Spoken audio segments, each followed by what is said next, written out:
Une émission spéciale écologie, on en rêvait dans Proprio à tout prix. On va parler des solutions éco-responsables pour l'habitat individuel et collectif.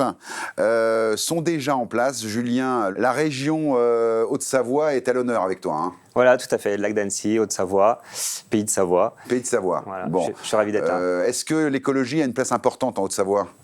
Oui, alors comme partout, mais c'est vrai qu'on est dans un environnement naturel avec le lac, oui. La montagne, etc. Donc c'est un petit écrin, un petit joyau, le joyau des Alpes, on l'appelle. Bon, Sabrina est avec nous, Montpellier, bien évidemment, la reine de Montpellier, on peut t'appeler. Hein. Presque la reine du dance floor à force. Hein. Et donc là l'écologie prend une place importante de plus en plus dans ton activité. Est-ce que tu sens que les gens sont de plus en plus sensibles à ça ? Alors disons que la politique nous l'impose, donc déjà c'est clair. Et nous, dans une ville où il fait plus chaud, on est un peu moins impacté sur le côté chauffage. Bon, alors justement, une transition toute trouvée avec Jean-Marie. On est dans le Nord. On est dans le Nord, tout à alors fait. Le Nord, là, effectivement, je rappelle qu'on a une petite action solidaire avec le burger de Proprio à tout prix qui a été créé avec Sandy. On a mangé combien depuis Je ne vais pas le dire, après ça va se voir, mais comme c'est que des produits du coin, forcément c'est très bon. Et Dorothée, à Nantes. Oui. À côté de Nantes, le Pèlerin, pas loin de la mer. 25 minutes de la mer, 20 minutes de Nantes. Et ben voilà. Alors là, à Nantes aussi, la ville a fait beaucoup en termes d'écologie, pistes cyclables, etc. Enfin, oui, il y a toute la voirie verte qu'il y a sur les bords de Loire. Donc on peut aller de Nantes à la côte en vélo. C'est vrai que le cadre s'y prête. Et pour terminer ce bataillon d'experts, Olivier, notre notaire attitré, le one-man show notarial, est-ce que le sujet te préoccupe en tant que notaire ?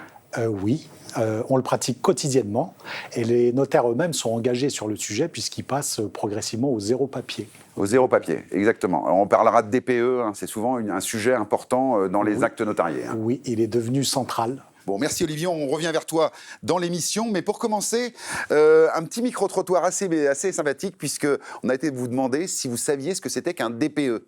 Alors c'est quoi un DPE ? C'est quoi votre DPE ? Qu'est-ce que c'est le DPE ? Département d'origine. C'est un diagnostic. Il faut que je me remémorise. Le DPE, c'est le diagnostic de performance énergétique. Oh, alors là... Ça concerne votre logement. Bon, parce que la maison, elle est neuve. Ça doit être C peut-être. Oui, je crois que c'est C. On est plutôt dans D. Plutôt dans D, c'est bien, vous connaissez, vous avez fait des travaux récemment peut-être ? Oui, je fais partie du conseil syndical. DPE ça devient important de savoir le DPE. Ouais. Aucune idée, je pense D, à mon avis. Vous êtes locataire, propriétaire ? Locataire. J'avais un appartement étudiant à Rouen et en effet mon DPE il était de E, donc très mauvais. Ok. Ouais, il y a pire, hein. Il y a FG. Il y a quoi F, c'est le dernier. Ouais, ça va de A à G. On va dire A. Ok. Vous savez ce que c'est ? Non. Vous êtes chez vos parents peut-être ? Non. D'accord. Entre AB et C, je pense, on attend les résultats, mais on vient de refaire l'immeuble. On était dans le rouge, ça c'est sûr. C'est pour ça qu'on a fait les travaux et changé la chaudière. Voilà. Et il n'y a pas d'autres questions. Julien, c'est édifiant. Les gens savent pas ce que c'est, vraiment. Hein. Oui, alors je me suis rendu compte que c'était à peu près 50-50, on va dire. La moitié savait quand même ce que c'était. Alors, ils ne savaient pas toujours leurs notes, évidemment. Ouais. Mais oui, à peu près la moitié des gens ne savent pas du tout ce que c'est. Et la moitié, un petit peu dans le flou, on le voit dans le reportage, ils essaient de deviner. On va pallier ce petit problème. Sabrina, est-ce que tu peux nous dire précisément ce que c'est qu'un DPE ? C'est un diagnostic de performance énergétique. Bon, et alors donc c'est classé de A à G. De A à G, effectivement. Et ça détermine l'isolation et la facture, la consommation plus tard que vous allez recevoir à la maison. Alors on le dit, il y a un certain nombre de réglementations. Alors il y a effectivement la partie énergétique et il y a la partie également GES, gaz à effet de serre. En fait, avec le GES, ce sont les énergies des moins propres aux plus propres. C'est ça. Donc en fait, aujourd'hui, l'énergie la plus propre, c'est l'électricité et puis potentiellement les panneaux photovoltaïques et autres. Ouais. Alors justement, Olivier, peut-être qu'on peut, d'un point de vue légal, expliquer en quoi consiste ce DPE. Exactement, il a fait irruption dans l'immobilier avec une législation nouvelle et contraignante. C'est-à-dire que dans le cadre des locations ou des ventes, on a l'obligation de donner une information fiable à son acheteur ou à son locataire sur la notation de A jusqu'à G sur le logement en question. D'accord. Et un logement noté G est quelque part malade de sa performance énergétique puisque ça le rend inlouable. C'est ça, et c'est ce que l'on appelle les passoires énergétiques. Exactement. Alors c'est quelle lettre les passoires énergétiques ? Actuellement c'est G. Que G. Voilà, puisqu'ils sont inlouables depuis le 1er janvier 2025. On passe à F le 1er janvier 2028. Les logements notés F seront eux-mêmes inlouables. Et après, ça sera E, D, on remontera jusqu'à ce que tout le parc immobilier français soit classé dans les notes les plus hautes. Plus hautes. Bon, alors c'est une vraie contrainte pour vous, experts immobiliers, au quotidien, j'imagine. Jean-Marie, est-ce que les logements frappés de lettres faibles, comme G par exemple, ont des décotes importantes? Et de quelle nature? Ils ont des décotes importantes parce que forcément il y a beaucoup de travaux à faire dessus. Et j'ai tendance à croire qu'il y en a qui essayent au plus vite de s'en débarrasser. Julien a été voir Simon Gillot, qui est chef de projet en rénovation énergétique. C'est intéressant de savoir comment, quand vous avez, vous, un logement en passoire énergétique, comment faire pour le rénover? On regarde. Aujourd'hui, c'est vrai qu'on peut avoir tendance à se dire que les bâtiments qui seront les plus efficaces sont des bâtiments neufs. Or, on se rend compte que le fait de démolir un bâtiment existant et de le reconstruire va consommer 2 fois à 3 fois plus de carbone que si on réhabilitait le bâtiment initial.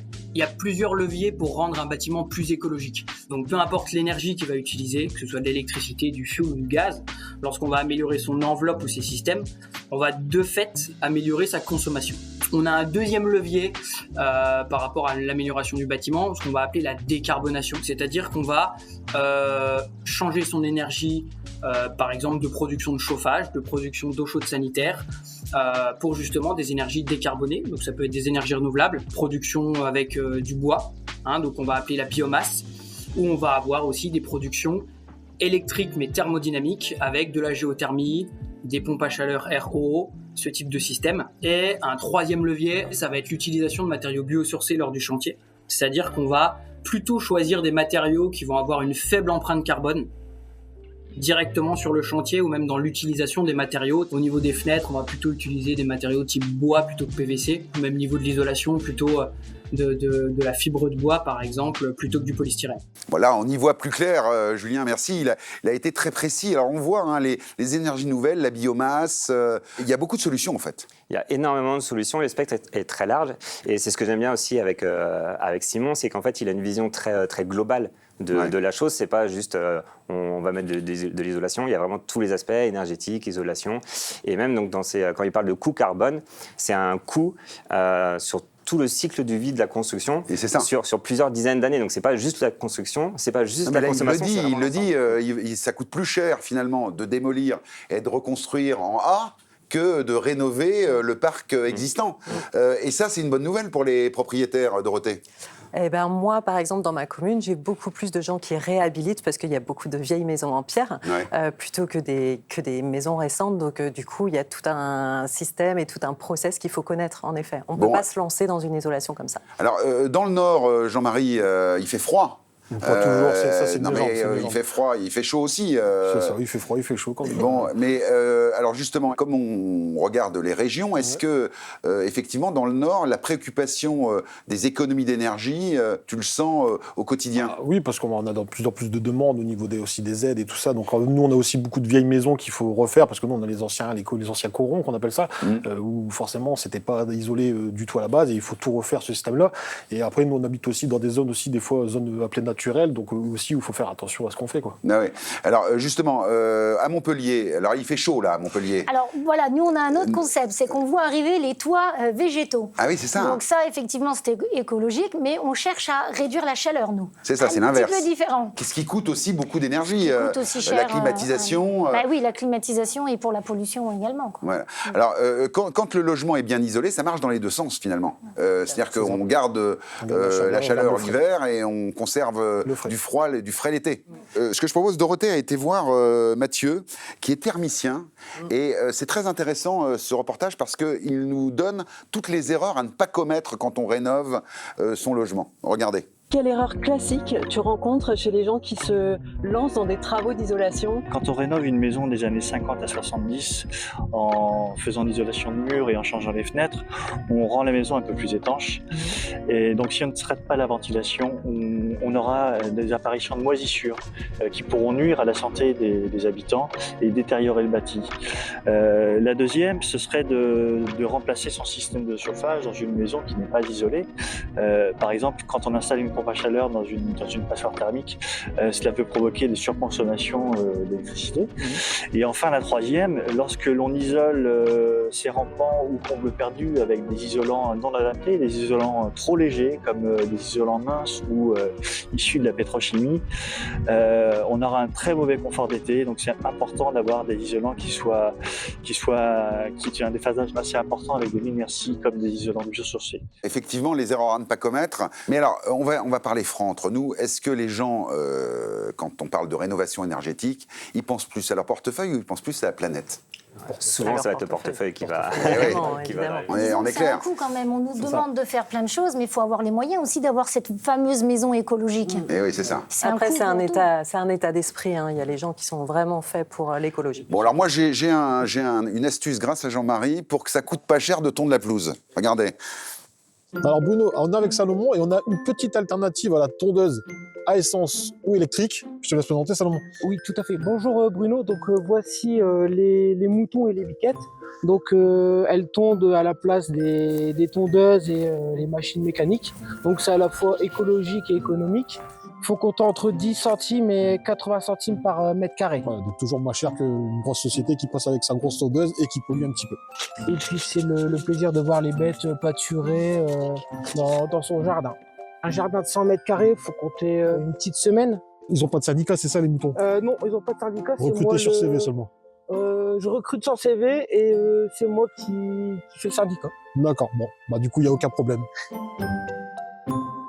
Bon, la biquette, c'est la biquette, hein? C'est ça, la biguette, la maguette. La baguette et la biquette. Bon, c'est effectivement pour l'anecdote, mais, c'est une vraie solution. Oui, c'est une vraie solution parce que par chez nous, en fait, il est très très présent et en fait, on le voit des fois autour des ronds-points, sur les grosses sociétés qui ont un grand parc vert à côté d'eux, il est souvent là. Bon, pour terminer cette partie, j'aimerais, Julien, tu as été interviewé quelqu'un d'éco-responsable, c'est Florent, et il nous raconte un peu son parcours en tant que consommateur pour être éco-responsable dans son logement. Ici, on est dans un appartement d'un vieil immeuble qui date des années 50. On a acheté un appartement qui était déjà rénové. Donc, on est plutôt sur des actions du quotidien que sur du structurel. Le fait d'habiter en appartement, c'est pas la motivation écologique est pas l'unique, mais en tout cas, ça en fait partie. Moi, ma femme, aujourd'hui, elle n'a pas le permis. Moi, j'ai le permis, mais on a pris la décision il y a quelques mois d'arrêter d'avoir une voiture. On fait quasiment tous nos déplacements en vélo, parce qu'on est au centre-ville d'Annecy, parce que ça nous le permet. Une maison sur Annecy, ça vaut très cher pour avoir l'équivalent de confort qu'on a dans l'appartement. Donc, c'est pas simplement se décaler de 10 km, c'est peut-être se décaler de 20, ou j'ai des amis qui sont décalés de 30-40 km, qui font 45 minutes de voiture. Ça rejoint une conscience écologique à un deuxième niveau, c'est que il faut beaucoup moins chauffer dans un appartement que dans une maison. Nous, l'important, c'est de faire un peu bouger les choses, d'être conscient quand on fait quelque chose de moyen, que c'est moyen. Il y a 1000 solutions qui existent, il y a plein de choses que nous, on ne fait pas, il y a plein de choses qu'on pourrait faire mieux. Et l'important, c'est juste d'essayer de faire un petit peu. Vous étiez mauvaise langue. Vous voyez, il y a des gens qui sont investis, Julien. Effectivement, on voit quand même dans les générations, les trentenaires, même les quadras, une vraie différence maintenant. Hein. Oui, tout à fait. Maintenant, c'est dans les consciences. Effectivement, il y a l'éducation aussi à l'école, etc. Maintenant pour les jeunes. Et l'habitat écologique, c'est vrai que c'est pas que de l'isolation et un mode de chauffage, c'est aussi comment on vit. Mode de vie. Oui, exactement. Où est-ce qu'on est par rapport à notre lieu de travail? Est-ce qu'on va prendre la voiture, le vélo? Donc c'est vraiment global. Pour terminer, un petit récap, mais on l'attendait, on vous l'a dit en début d'émission. Benny B est avec nous aujourd'hui pour nous faire des petites confidences. Son grand retour. Vous connaissez Benny B? C'est typique années 90. Vous êtes fou? Oui. Ah voilà, c'est ça, c'est parti. Allez, c'est à toi Jean-Philippe. Aujourd'hui, en France, plus de 75% des constructions neuves intègrent des énergies de chauffage renouvelables. Malgré l'importance de l'urgence écologique, seulement entre 7 et 9 000 maisons de ce type sont construites chaque année en France. Les principaux freins sont leur coût d'investissement et la complexité de leur conception. Pour atteindre ces objectifs climatiques, la France doit encore rénover plus de 400 000 maisons et 200 000 logements collectifs d'ici 2030.